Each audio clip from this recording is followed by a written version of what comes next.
Welcome, welcome to the webinar talk show. It's another great day here to learn from smart people. I'm Eliz Green.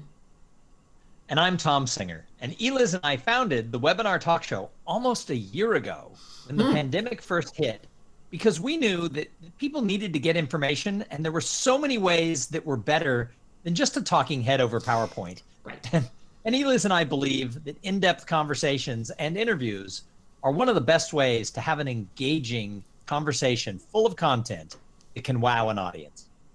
Exactly. And we have one of my favorite people, honestly, as our guest today. I have known our guest for quite a while in the sailing community, but over the last year, we have worked together a lot. And it's been awesome. She is an association manager. She manages nonprofits. She sails, already mentioned that. She's fun. She smells good. And I will say, bakes the best cookies ever. Welcome to the webinar talk show, Dana Robb. Woo! Hello, Dana. I didn't get any cookies yet. Yeah. He and his wife talk about moving to Milwaukee. There could be cookies in your future, Tom. That's awesome. How you get the cookies from. So tell us a little about what you do, because you have a unique clientele and you work really hard. You work really hard. But also, I love it, which makes it feel less like working hard. Mm-hmm. My company's called Barefoot Marketing, and we have been in existence for it's about 27 years now. And currently, and for a number of years now, our focus has been on managing small nonprofits, charitable organizations, arts organizations, but mostly professional organizations. So if, as part of your job, you're a member of the National Association of whatever you do, and that group is kind of small. Generally, it's like the Wisconsin chapter or the Milwaukee chapter. That group is small. It doesn't need full-time support. Right. I'm the gal. Well, and you manage our chapter for the National Speakers Association, the Wisconsin chapter, which is awesome. So part of what you do then is manage events for your groups. Right, to plan events, right. Right, which is where our professional relationship comes into play. And so we've done 4 so far and are working on another couple coming forward in various different ways. I want to talk about a couple of things that really has allowed you to have events that were very valuable to the sponsors, very valuable to the attendees, but didn't break the bank. Because do your clients typically have a big budget for their events? I would sure love that to happen, but it hasn't so far. And COVID has hit a lot of membership organizations hard. And so particularly now, the question is, how do we continue to offer benefits and value to our members at a time when membership is literally more valuable to them? It feels like it takes more out of their pocket. Right. So we're balancing all of those things. I spoke the other day to an association, and they're a business networking and education organization, and their membership in the past year is down 30%. And that's for any company or any nonprofit or any household. 30% drop, that's a lot. Yeah, that's hard to sustain. It's hard to stay, in business. A lot of my clients have maintained their membership level because they dropped their dues by like half. Right. So in the hope that they bring them back up again after a year and not have to go looking, for new members, still have retained the members that they had. Well, and one of the ways both to maintain a member, but also prove that the dues are worth it, is to have an event that people really benefit from, that they enjoy. You have to. I can't see any other way. You have to. So let's talk about some of the things that we've done. I know I would like to talk about the Wisconsin Pest Control Association first, because I know this was a very fun event, but I think it's fair to say that the board was hesitant about doing a virtual event. For sure. Yeah. When we first started to discuss it, there was question on whether to do anything. Mm-hmm. They said, if we can't meet in person, why do anything? And, I gave them a lot of what we just talked about. You have to. These are the benefits that your members have joined to receive. But not only that, you want them to see you as sort of in their corner, as thinking about them. And so luckily, they are a lovely group of people who listen when I talk. And They said, let's give it a shot. And Tom, we did this whole event on my Zoom. I have an enterprise Zoom account, much like many members of the National Speakers Association do, because we get a very nice special package for that. And one of the concerns at the beginning was some of it was going to be in webinar, some of it was going to be in meeting, and we were going to jump back and forth. I want to show you something that Dana did, not for the Wisconsin Pest Control, because we learned some lessons, right, over time. That event, the Wisconsin Pest Control event, went really well, but 10 days later we had another one, the Upper Midwest Audiology Conference, and this is what Dana put together. She put together this beautiful program that was digital, and it was gorgeous, but here's the brilliant part of it. All of these blue links along the side are little button type looking things along the side are hot links. Perfect. Right? So when, for example, we needed to move from the webinar in the morning to the lunch session, all they had to do is go to their digital program and click on it. Freaking brilliant. It worked beautifully and just spectacular. But also you did some other things to make sure that people were getting those links at the appropriate time. We popped them into the chat, but you also had a system of sending them out, right?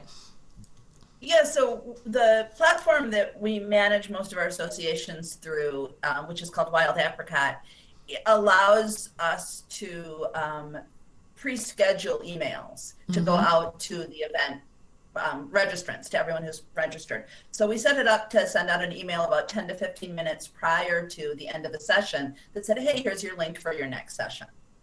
I'm a real believer that you talk to people the way they talk, like you communicate with them where they're at, right? So for some folks, having that PDF of that digital program up is super intuitive, and they're like, boom, done. Other people, I got to go from here to here, and I don't know how to do the thing, and how do I move? It freaks them out entirely.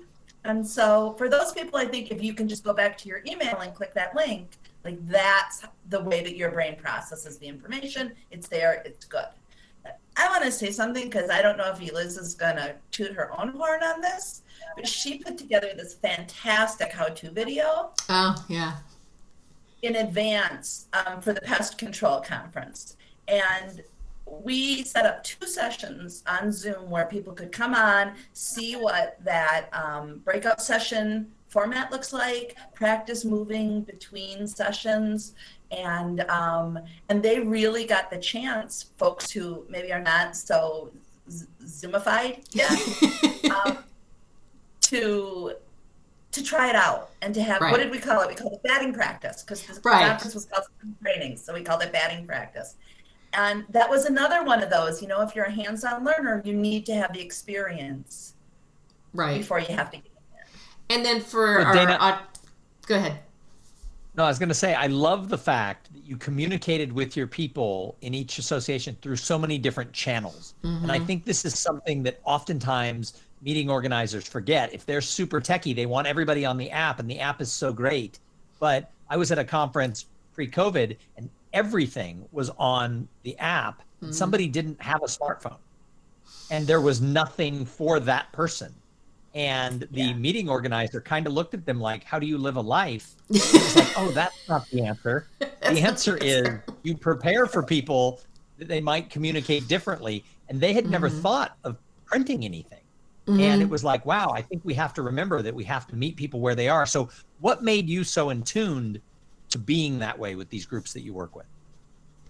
I think part of it comes from having been around as long as I've been. So I've watched the transition from paper to digital and know that not everyone has entirely made it.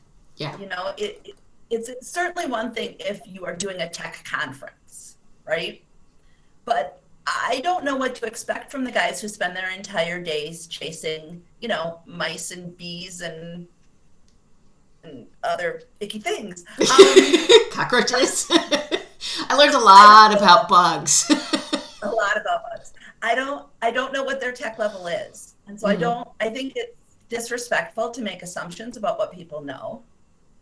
I would rather offer them the options. And then we ask the question in the evaluation, did you use these options? To see, you know, and if you did, how helpful were they, to see, is that something that makes sense? And we got fantastic feedback about it.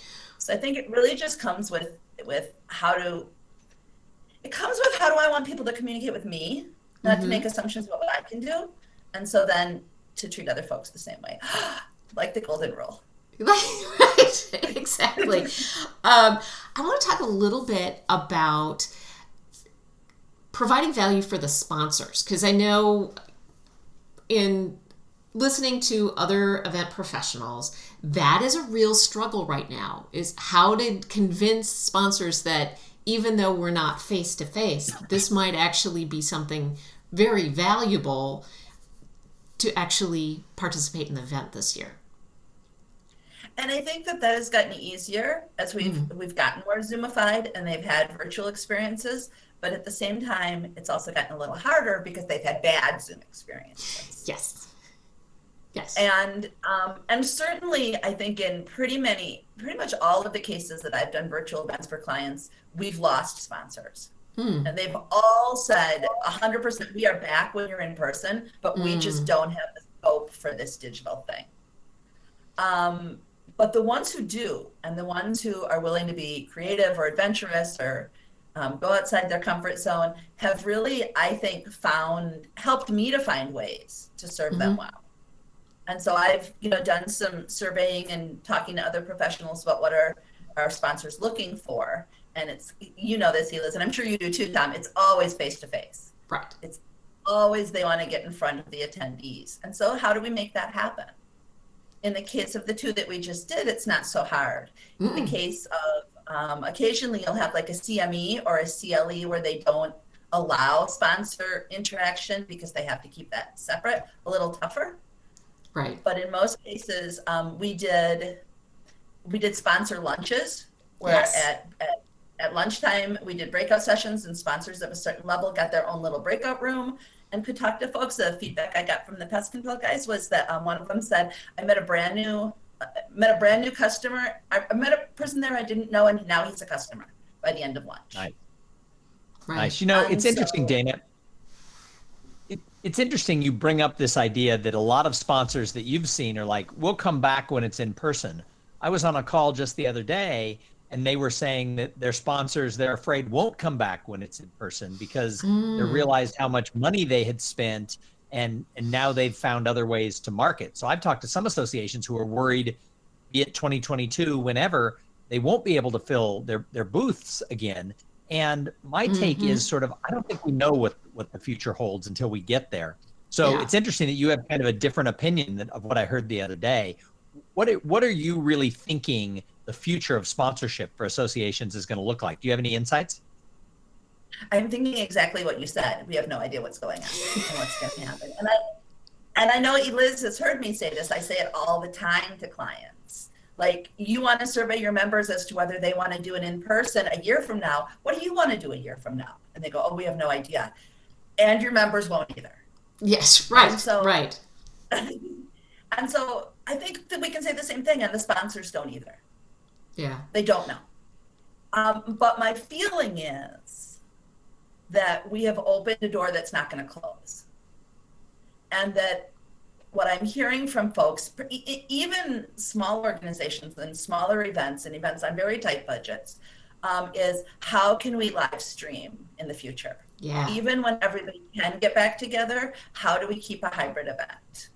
Yeah. And so I think with the creativity that comes with that will be the creativity that comes with how do we keep the sponsors engaged. Well, and we did some things both for the pest control people and the audiologists in terms of almost little commercials in our transition times. So some of those were, you can have a minute, you can have 2 minutes, you can have 30 seconds, whatever it was, and they provided the video. I made it a little nicer with some bumpers, but it was there. And sometimes people sent us their actual marketing video, and sometimes they did a video on their phone. My favorite was the guy who was walking through that warehouse.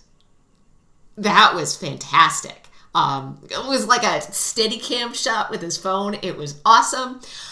But then for the pest control group, for their top end sponsors or their session sponsors, right? We did interviews. So they had an interview with me where we did a little prep beforehand, and I was trying to find the best kept secret. What do people not know about this company? What's the thing that is sort of the juicy secret back there? My favorite was Bell Labs, where we got to talk about what they're doing about rat control on the Galapagos Island. I mean, how cool is that? And it was definitely something that probably doesn't get put into a session ever, but it was just a different way to interact and be like, oh, that's really cool. Maybe I need to talk to that person. And those things popped up on the evaluation. Oh, good. That folks said that it was interesting. It was a takeaway. The Bell Labs rep said to me, I have never had as much FaceTime at a conference as I had at this one.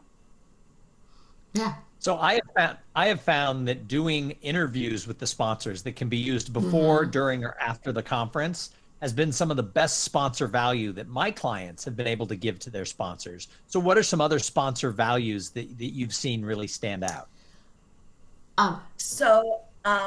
We've been doing a lot of swag, like a ridiculous amount of mailing stuff. Most office comes back from this.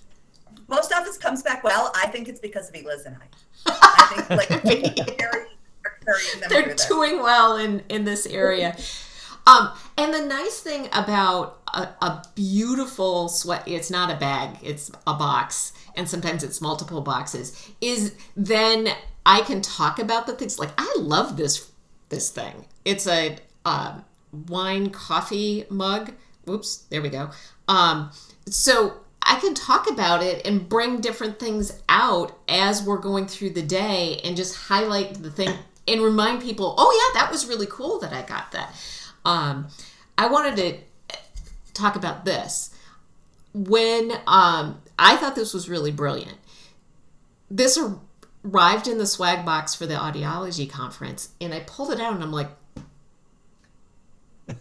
a little star trophy. It doesn't have a, like, no, you got this for, like, nothing. And I'm like, and I had faith that eventually somebody was going to talk about it, and they did.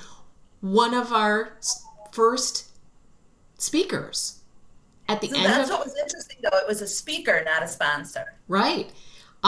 So she talked about really being excellent at customer service and marketing yourself. It was a really wonderful program.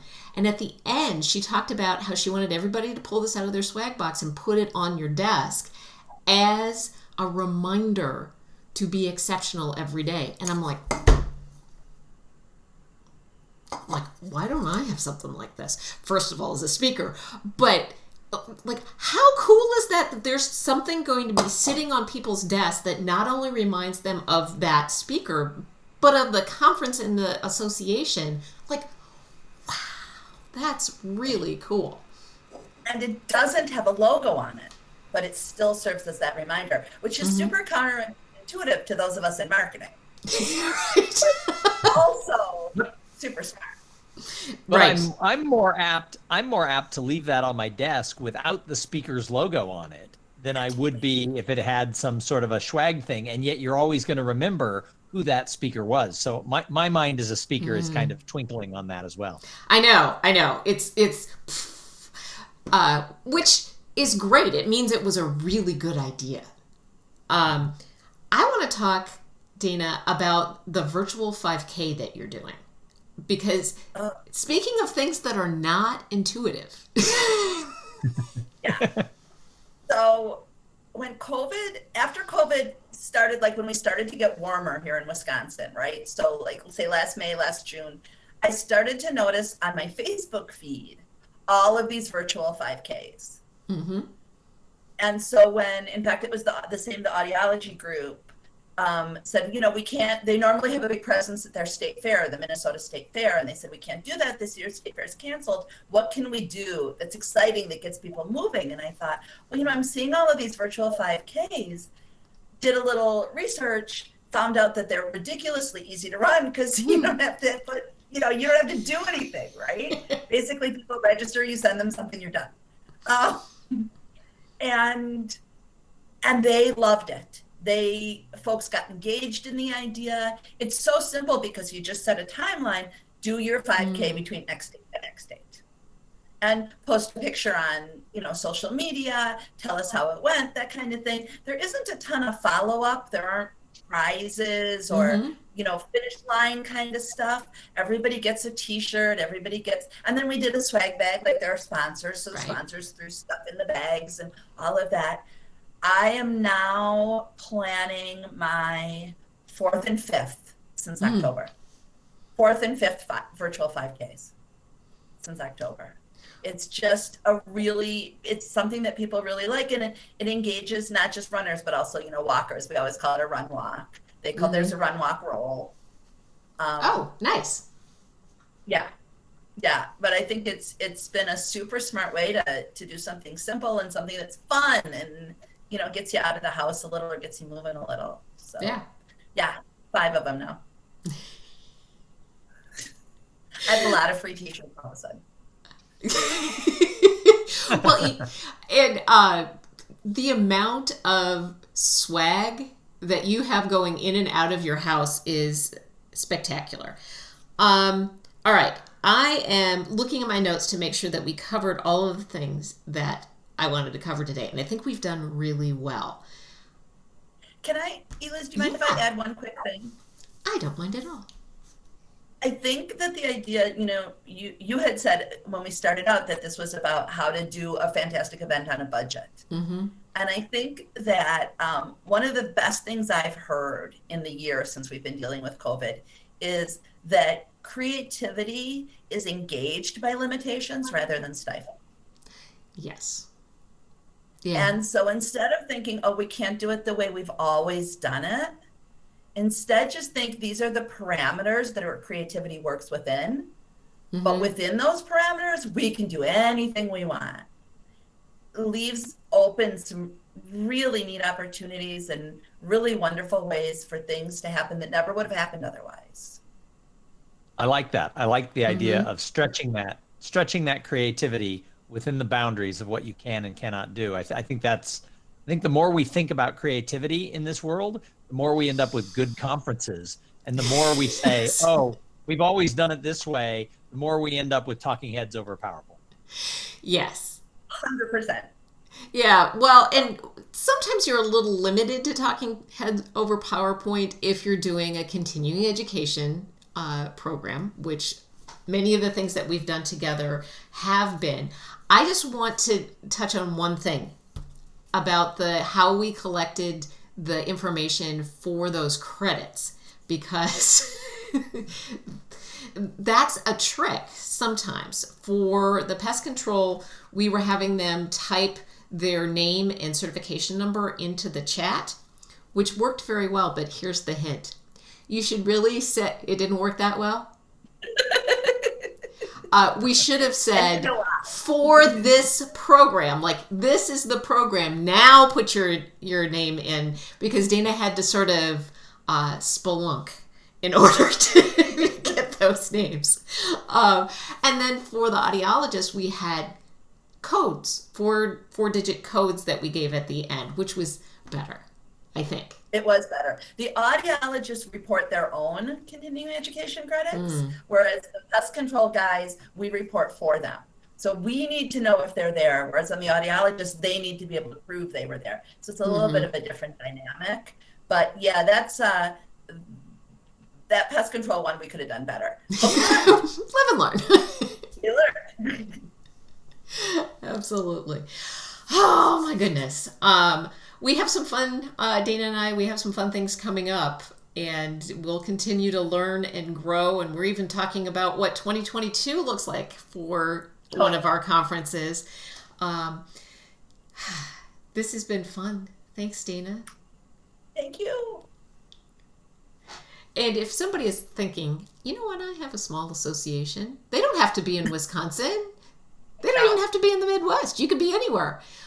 How would they get a hold of you to have a conversation? Our website is www.barefoot-marketing.com. So you want to remember that hyphen in the middle. Otherwise, I think you end up in possibly the Galapagos. But the rats are under control, so you're okay. Right, and the rats. In the Galapagos. Exactly. So it's barefoot-marketing. Perfect. Well, thank you so much for being with us, Dana. This has been a great talk, and there's so many things that people can do if they don't have a giant budget, and I think that you gave people some really good ideas. So thanks for being with us on the Webinar Talk Show. Thank you, Tom, and thank you too, Eliz. Thank you. We will be back next week. We have a return guest on Monday. We do. On Monday, my friend Cindy Lowe is going to be back with us, and Cindy runs a company called Red Velvet Events, and she is very well known all over the country as an outspoken leader in the events business. And through this whole thing, she has been really clear about what our events industry needs, and she's been very open about what her company has gone through. So we're having her back to talk about a little bit more about the importance of events and what we can do as an industry. I'm excited about that. And if you wanted to see that, you can find us on Facebook at webinartalkshow.live. And Tom? And you can find out more about Eliz and I and what we offer to clients who we work with when we serve as an MC and event production producers, so that we can help you have a great event. And you can find that information at webinartalkshow.com. Absolutely. We'll be back on Monday. Dana, thank you again for being with us. This has been really fun. I'm looking forward to warm weather sailing and cookies. Cookies. I'll make cookies. Have a great rest of your day. We'll see you on Monday.